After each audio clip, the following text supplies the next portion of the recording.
这对夫妻看着冰箱内的世界正在以300倍的速度飞速发展。奇特的建筑真是64824，红色的高楼拔地而起，诱人的冒出绿色的微光，层层铁链般的立交桥上不断汇聚着强大的能量。是时候表演真正的技术了。几天前，大壮跟二翠租了一个老房子，角落里一个老式的冰箱引起了大壮的好奇心。二翠想要喝杯蜜雪冰城，于是大壮从冰箱中拿出一颗冰块，二人那是甜言又蜜语，成功撒了一波狗粮。举起扎啤杯刚要闷下去，结果发现冰块中有什么东西，随后翻箱倒柜找到了个放大镜，对着冰块一看，我的天哪，居然是一个上古时期的猛犸象。二翠脑瓜一转，打开冰箱开始翻找有没有同款，把冰箱里的冰块都扔了出来。当二翠看到里面的情况时，顿时来了句 Oh my god， 这无辜的小眼神。大壮闻声赶了过来，顿时惊掉了下巴，不敢相信地看着惊人的一幕，如同一个崭新的世界呈现在你的眼前，简直是别有洞天，保留着最原始的工作原理，体现了人类的聪明与智慧。在繁华的小镇，人类勤劳地生活着，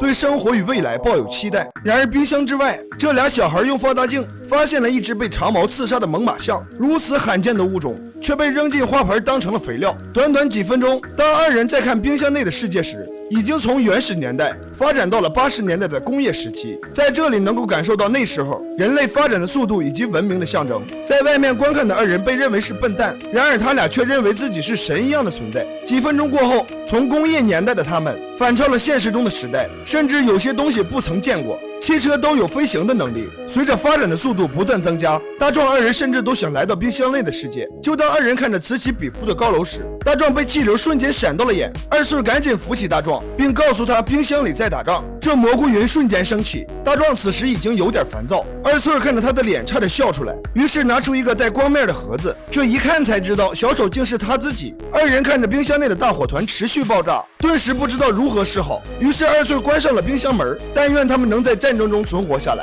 晚上大壮还在惦记着冰箱内的情况，这个男人打开了冰箱门，看到了不可思议的一幕，他们在核弹轰炸下成功存活了下来，并且发展的更加迅速，夺光耀眼的建筑数不胜数。在冰箱中的世界竟如此的奇妙，科技是人类一直向往的领域。这座红色的建筑正在历经一个金字塔阶段，开始聚集更多的能量，准备突破更高的时代。能量聚集一体，大壮二人目瞪口呆，在耀眼的光芒下冲出冰箱，像满天的萤火虫肆意飞行。转眼又飞回冰箱内的能量球上，开始发生了奇怪的变化，最终消失不见。大壮二人彻底惊掉了下巴，冰箱内只剩下一股盘旋的白烟。清晨，二人面面相觑，一同看向冰箱，怀着期待的心情打开了冰箱门，脑袋探进冰箱内，通过层层薄雾，又看到一个侏罗纪时代的世界。冰箱内的世界展现了从古到今的演变，也告诉了我们对未来的向往，对世界的认知。我是水牛电影，带你观感不同的人生。关注我，咱们下期见。